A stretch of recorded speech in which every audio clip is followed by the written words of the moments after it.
scared. All I wanted to do was play with you. Hi, Assalamualaikum semua orang. Kamarin Nasim here. I hope you're in a good mood today because it's a good day to have a good day. Jadi kita akan teruskan dengan paranormal story, which is hari ni Kama akan cerita dengan korang satu kisah benar yang berlaku dekat salah seorang subscriber Kama yang berkongsi cerita dekat email. Tapi guys, hari ni sorry sangat-sangat Kama tak guna mic. So mic kita ni jadi prop je lah hari ni. Sebab Kama kan record guna phone kan. Lepas tu dia kena pakai type C tau. Handphone Kama kena pakai type C. So dia punya apa panggil splitter tu yang tak jumpa. Entah hilang pergi mana entah dia. So Kama harap Kama boleh cakap dengan kuat sikit dan jelas untuk video kali ni. Kisah untuk malam ni Kama rasa sangat-sangat menarik. Dia macam, tajuk dia macam dalam drama guys. Tapi benda ni reality tau. So Kama tak sabar sangat cerita dengan korang. Tapi sebelum tu kita baca doa dulu guys. Mohon perlindungan dari Allah dari gangguan-gangguan syaitan. Auzubillahiminasyaitonirrajim. Bismillahirrahmanirrahim. Rabbi a'udzubika min hamazati syayatin wa a'udzubika Rabbi an yahdurun. Wahai Tuhanku, aku berlindung kepadamu daripada bisikan-bisikan syaitan, dan aku berlindung juga kepadamu wahai Tuhanku daripada kedatangan mereka kepadaku. Amin ya rabbal alamin. Pemilik kisah hari ni kita namakan Natasha. Kamu panggil nama pendek Tasha lah So guys, Tasha ni dia ada dua adik-beradik je tau. Seorang lelaki, seorang perempuan. Memang lengkap lah sepasang kan. Tapi keluarga dia ada masalah sikit, which is ayah Tasha ni ada perempuan lain. Jadi mak dengan ayah Tasha ni dah bercerai sejak Tasha ni umur 3 ke 4 tahun lagi. Jadi sejak tu, dua beradik ni memang tak jumpa ayah dia langsung sebab diorang tinggal dengan mak diorang. Sampai dah masuk sekolah rendah, dah darjah-darjah macam tu, barulah diorang ada kesempatan untuk jumpa ayah diorang. So kehidupan dua beradik ni memang dibesarkan oleh mak diorang lah. So waktu Tasha ni jumpa ayah dia, waktu tu memang ayah dia dah kahwin lain. Dah lama dah sebenarnya kahwin dengan mak tiri dia tu. Tapi sepanjang diorang kahwin tu, diorang tak dikurniakan zuriat. Jadi dia tak adalah adik-beradik tiri. Bila diorang dah jumpa ayah diorang for the first time, ayah diorang ni cubalah nak rapat-rapat dengan diorang balik kan. Nak mesra-mesra dengan anak-anak. Tapi, korang rasa mak tiri dia suka ke?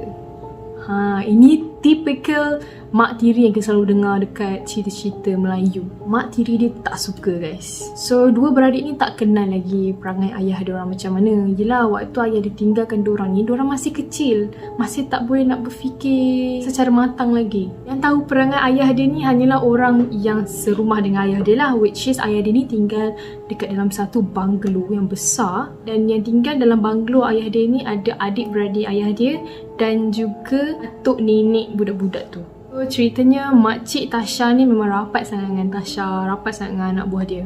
Satu hari ni makcik dia dengan Tasha sendiri perasan satu benda yang pelik dekat ayah dia. Diorang perasan yang kelakuan ayah dia ni tiba-tiba pelik. Dulu waktu mula-mula dia jumpa ayah dia happy go lucky, sentiasa happy, sentiasa senyum. Tapi sejak kebelakangan ni macam kegembiraan tu hilang. Sekarang ni ayah dia nampak murung.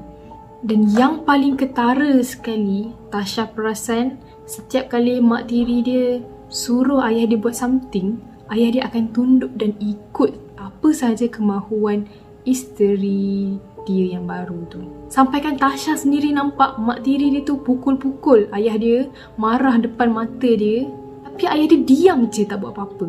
Sampaikan satu hari ni, ayah dia nak salam mak bapak ayah dia, which is nenek atuk Tasha lah kan. Nak salam, nak berbual-bual, kena marah juga guys dengan mak tiri dia ni. Lepas tu, makcik yang rapat dengan Tasha ni, dia buka cerita tau kat Tasha. Dia cakap, makcik pun perasan apa yang jadi dekat ayah. Makcik tengok setiap gerak-geri mak tiri tu. Sebab kan rumah diorang ni memang banglo tau, besar. Ina nak buat video. Ina nak cu. Ina nak buat juga. Nak. Okay, macam mana kita nak buat video ni? I don't know. Cina tengah buat video. Ina nak cu. Ina nak juga, tapi Cina buat scary video. Yes. What? You want Yes. to? Nak. Ina nak teman Cina. Nak. Ina tak scary ke? Tak. Okay. Okay. Wait, nampak kau ambil donat. Ambil donat? For what? For everyone too. You nak show to them? Yes. Wait for now. Okay. Sorry guys, Kamal rasa memang anak buah Kamal akan teman je gini. Kalau nanti dia merajuk macam mana. Tapi don't worry, insyaAllah. Sebab cerita kali ni dia tak seram sangat. Dia macam tak adalah benda-benda menyeramkan. Tapi kisah, jalan cerita dia ni kebaikan menarik untuk kamu kongsi dengan korang. Sebab dia dari tadi kata nak masuk video, nak buat video dengan Cik Ina, nak buat video dengan Cik Ina. Nanti kalau kita buat, nanti dia merajuk pula. So sambung balik tadi, kan rumah dia ni banglo kan. So kat dalam rumah, dekat luar rumah pun ada CCTV. Jadi Cina call Nina. No way. Go. Guys, kakak Kamal dia nak masuk. Kamal suruh kakak Kamal teman sekali. Lepas tu dia suruh aku. Okay. Tak apa ke? Saya nak cut. Okay, so Ina nak dengar story Cik Ina. Lepas tu Ina nak makan. Ya ke? Macam tu? Kita bawa sikit lah Ina kecil. Okay lah. Okay lah, okay. Tunjuk. Ina makan apa tu? Wow, apa tu? Tunjuk. Tunjuk lah. Tunjuk macam ni. Sini. Wow, apa ni? Wait. Apa ni? Kamu sambung je lah guys. Nanti tak ada masa pula. Oh, dah. So apa yang makcik dia ni perasan kat dalam CCTV tu selama makcik dia perhatikanlah gerak-geri mak tiri Tasha ni.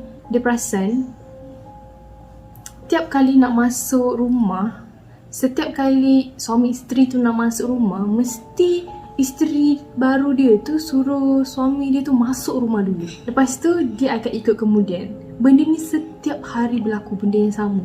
So makcik dia ni start curiga lah kan. Lepas tu ayah Tasha ni dia parking kereta. Ayah. Bukan ayah Ina. Ayah ni, Cik Ina tengah cerita. Ayah ni. Ayah Tasha dia parking kereta dekat luar rumah tau. Sebab dekat dalam rumah dia orang tu dah penuh dengan kereta. What's so funny? Lepas tu apa yang makcik dia ni perasan, dari tempat ayah dia parking kereta tu, mak tiri Tasha ni dia buka kasut dia dulu guys. Dia buka kasut dia, lepas tu dia jalan masuk berkaki ayam. Dekat luar masa tu masih jalan tar tau. Tapi kenapa dia nak kena buat macam tu setiap hari? So makcik Tasha ni pun siasat. Dia pun masuklah senyap-senyap dalam bilik ayah Tasha. Bila dia masuk je dalam bilik ayah Tasha, dia rasa satu vibes yang lain macam tau. Vibes semacam altu meremang lah bila dia masuk dalam bilik tu. Dia cuba cari benda-benda yang dia rasa muskil dalam bilik ayah dia tu. Sampai je dia masuk dalam toilet dekat dalam bilik ayah Tasha tu, dia nampak ada... Siapa? Dia nampak ada benda kotor, which is najis, yang dibalut dengan tisu. Dan ada pad kotor yang still ada darah guys. Ina betul ke nak dengar cerita ni? Ke janji nak Ina call Ina back? No way. Why? Tak nak. Nanti nanti lepas Cik Ina habis finish cerita, lepas tu Cik Ina call Ina back. We do another video pula. Yay. Okay? Okay. Nanti Cik Ina call back, okay? Okay lah. Sebab kamu rasa dah bosan. Lepas tu macam dia dengar benda-benda yang tak patut kan. Okay, sorry guys. Kita sambung balik. Kembalikan balik mood seram korang tu. Lepas tu barulah makcik dia notice yang bilik ayah Tasha ni bau busuk sangat-sangat. Kotor macam tak pernah kemas langsung. Padahal nampak macam tu, makcik dia ni terus cepat-cepat call ustaz yang makcik dia kenal. Minta tolong ustaz tu pagar rumah tu tau. Asal ustaz tu nak ubat lah ayah Tasha ni. Tapi ayah Tasha ni tak nak. Dia kata aku okey je. Lepas tu makcik Tasha ni cerita lah dekat nenek Tasha. Apa yang dia nampak, apa yang dia rasa curiga semua.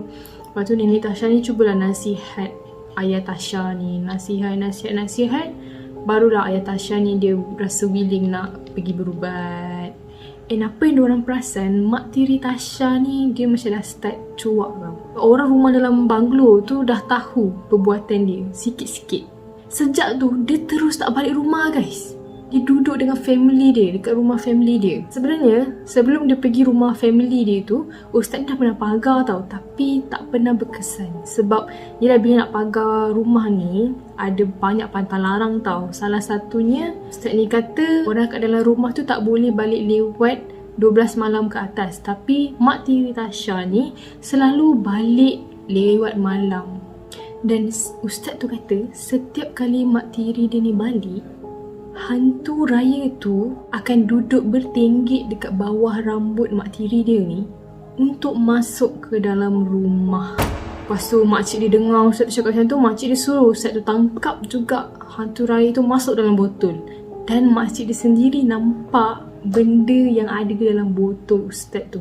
So makcik dia describe dekat Tasha, apa yang makcik dia nampak dalam botol tu adalah bentuk dia besar, warna hitam macam orang hutan, berbulu dan mata dia merah.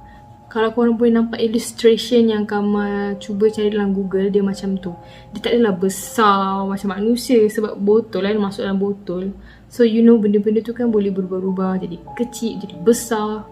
So dalam proses berubat dengan ustaz ni, ayah Tasha ni dia pun cerita lah. Dia cerita dekat Tasha yang sebenarnya mak tiri dia ni pernah taburkan abu mayat dekat atas katil diorang. Dan dia hanya tabur dekat bahagian yang suami dia tidur je. Dan sejak tu badan ayah dia ni asyik-asyik sakit tau. Bila ayah dia dapat tahu benda tu, ayah dia cuba elak tidur dekat atas katil tu dan tidur dekat atas lantai saja. Tasha ni pun guys, dia ada pengalaman sendiri juga tau yang dia alami masa mak tiri dia ni buat kerja tu. So masa ni cuti sekolah tau, mak dia memang akan hantar Tasha duduk dengan ayah. Waktu ni lah guys, dah duduk dalam satu rumah yang sama dengan mak tiri dia. Dia experience satu benda mistik yang terjadi pada malam Jumaat dan malam tu dia tengah period. So sebenarnya Tasha ni dia jenis yang tidur awal tau. Pukul 9, pukul 10 macam tu dia dah tidur dah. Tapi satu hari ni dia tersedar pukul 3 pagi. Time dia tersedar tu, dia rasa macam ada orang perhatikan dia. Tapi waktu tu dalam gelap. So dia tak nampak lah siapa-siapa. Waktu tu memang rasa meremah habis lah walaupun dia tak nampak apa-apa pun. Cuma tiba-tiba aura tu datang. Vibes tu datang. Dia bangun, dia tengok makcik dia tengah tidur lena kat sebelah dia. Tak lama kemudian, Tasha ni terbau benda yang busuk sangat. Macam bau bangkai. Lepas tu baru dia teringat yang mak tiri dia ni sebenarnya ada bela hantu raya macam makcik dia pernah cerita sebelum ni. Time tu pula lah Tasha ni tengah period. So waktu tu dia macam dah terfikir macam-macam lah. Dia dah bayang yang hantu raya ni makan najis, darah lah apa semua kan. So tanpa fikir panjang, Tasha terus baca surah yang dia tahu, ayat kursi semua lah. Tenangkan fikiran, lepas tu dia paksa diri dia untuk tidur. Dan benda ni terjadi berulang-ulang juga tau. Sampailah satu hari ni, Tasha dengan kawan-kawan dia tengah macam Skype tau dengan member dia. Salah seorang kawan Tasha ni, hijab dia terbuka. Tapi bukan terbuka sejak lahir. Memang dia nak hijab dia terbuka. Lepas tu dah pukul 2 pagi tau. Member diorang yang tadi diorang tengah borak-borak tu semua dah tidur. Kecuali Tasha dengan seorang kawan dia yang boleh nampak tu. So dia pun bual-bual, sambung je lah bual-bual dengan kawan dia tu kan. Tiba-tiba member Tasha ni dia diam. Lepas tu dia jawab, Tasha, kau bila nak tidur ni? Gila tidur, dah pukul berapa dah ni? Tasha macam pelik sebab diorang tengah in the middle of conversation. Tiba-tiba kawan dia ni senyap, suruh Tasha ni tidur terus. So Tasha macam, okey lah takpelah, member dah lewat pun, tidur je lah. So esok paginya, member dia tu cerita semuanya dekat Tasha. Yang sebenarnya semalam waktu diorang tengah berbual-bual, dia ternampak ada satu lembaga yang berbulu besar gila warna hitam tengah bertenggek dekat belakang badan Tasha. Mata dia merah, pandang je member Tasha ni. So member Tasha ni cakap kat Tasha, aku syak ni hantu raya mak tiri kau ni. Lepas dia cerita macam ni, memang Tasha ni taubat tak nak tidur lewat lagi. Dan sejak tu korang macam-macam dugaan yang ayah Tasha ni terima tau. Tiap-tiap malam ada je benda kacau. Ada je benda yang terjatuh sendiri, tergolek atas lantai. Oh mak kau tu okey, ya Allah. Foto kek pula kacau guys. So sejak tu ayah dia redha lah dengan apa yang berlaku. Sebab waktu tu memang tengah proses berubat sama ustaz. Dan Tasha kata dengan apa yang dah jadi waktu tu, Alhamdulillah ayah dia slow berubah. Berubah tu maksudnya start dekatkan diri dengan Allah, ajar ilmu perubatan Islam. Dan guys, akhirnya ayah Tasha ni dah cerai dengan mak tiri Tasha. Okay, Kama akan tambah satu lagi cerita sebab ceritanya agak pendek dan Kama rasa macam menarik. Cerita kedua yang Kama nak kongsi dengan korang ni, pemilik kisah ni dia Kristian, mungkin dari Sarawak. Bintulu Sarawak kan? Cerita dia berlaku dekat sekolah dia tau. Kita panggil nama dia Cha. Dan kejadian ni berlaku waktu tengah rehat. Cha ni dia pergi tandas tau. Waktu dia masuk toilet tu, ada budak tengah main Spirit of the Coin. Dan korang tahu tak, tandas yang dia pergi main Spirit... mak keluar tu. Oh tak, terkejut. Dia suka apa macam tu. Okay, tandas yang dia pergi main Spirit of the Coin tu, sebenarnya tandas tu keras juga tau. So the reason dia main Spirit tu sebab mungkin dia rasa kat situ paling kuat lah, paling cepat lah dia nak panggil benda-benda tu kan. So memang tujuan diorang main Spirit ni nak panggil benda-benda tu pun kan. So waktu Cha ni dia ternampak, dia buat dia je. Dia terus keluar daripada bilik air tu, pergi kantin dan buat macam biasa. Sebab waktu tengah rehat, so dia nak pergi beli makanan lah. So dia tengah beratur beli makanan kat kantin, tiba-tiba ada satu suara yang kecoh sebabkan ada suara perempuan yang tengah menjerit. Rupanya ada budak yang kena rasuk guys. Budak perempuan kena rasuk. Waktu tu cikgu disiplin tau. Cikgu disiplin terus turun nak tengok apa yang berlaku. Dan dia nampak budak perempuan yang kena rasuk tu dia tengah gelakkan cikgu disiplin ni. Waktu tu semua memang ramai pelajar-pelajar tengah berkumpul nak tengok apa yang terjadi. Budak perempuan tu dia menangis, dia gelak. Dia menangis, dia gelak. So cikgu ni pun baca Al-Quran dekat budak perempuan tu. Cikgu bawa dia duduk dekat kerusi. Sambil tu cikgu cakap, kenapa nak main benda tu dalam tandas? Oh, waktu Cha tu dengar, Cha tu dah tahulah, ini ke budak yang tadi aku nampak? Budak yang main Spirit of the Coin dalam tandas tu tadi. Lepas tu cikgu suruh semua naik ke kelas sebab dah habis waktu rehat. So Cha ni tak tahulah apa yang berlaku lepas tu. Tapi waktu nak balik sekolah, lepas tu Cha nampak yang budak perempuan tadi tu macam dah okey tau. Cuma dia jalan diam je balik rumah. Tiba-tiba keesokan harinya, budak perempuan tu, dia ajak lagi orang-orang untuk main Spirit of the Coin dalam toilet tu. Termasuk Cha ni. Lepas tu Cha ni tolak lah, dia tak nak. Dan bila Cha ni dia ignore, keesokan harinya lagi, dia terserempak dengan budak yang sama, budak yang kena rasuk tu. Budak tu dia pandang je Cha ni dengan muka dia merah. Muka tak, bukan mata. Lepas tu Cha ni dah semacam lah. Dia direct je tanya budak tu, kau kenapa? Lepas tu budak tu tak cakap apa-apa. Cha keluar je lah daripada sekolah nak balik dah waktu tu.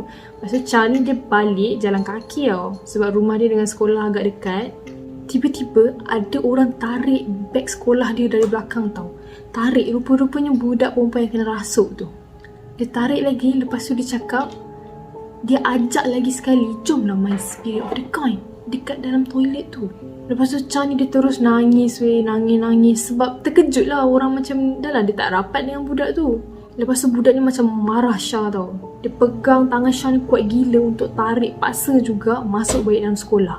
Cha ni nangis dan dia larikan diri dari situ terus balik rumah. Dia cerita dekat mak ayah dia nak pindah sekolah hari tu juga. So sebelum mak bapak Cha ni decide untuk pindahkan anak dia dari sekolah tu, Cha ni dia kena jumpa cikgu disiplin dulu tau. So waktu dia jumpa cikgu disiplin ni, dia ceritakan balik apa yang berlaku dekat dia. So cikgu disiplin ni pun tahulah kan apa yang terjadi sebenarnya dengan budak yang kena rasuk tu. Cikgu disiplin dia ni try lah call parents Cha ni untuk fahamkan, untuk bagi tahu situasi sebenar kan.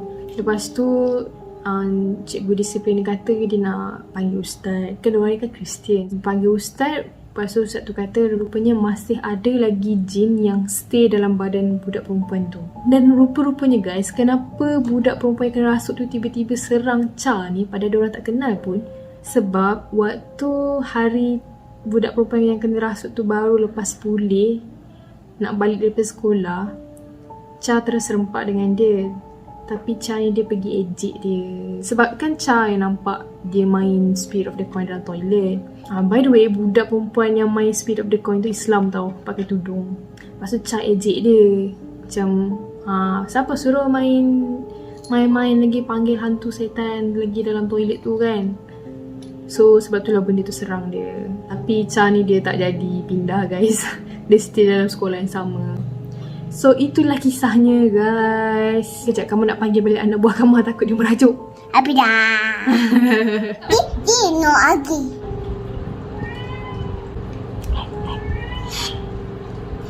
Also, why? Okay. Why? Subscribe. Subscribe. Subscribe. Why? Okay. Mwah. Hai. Apa dia? Apa dia? Apa dia? Apa dia?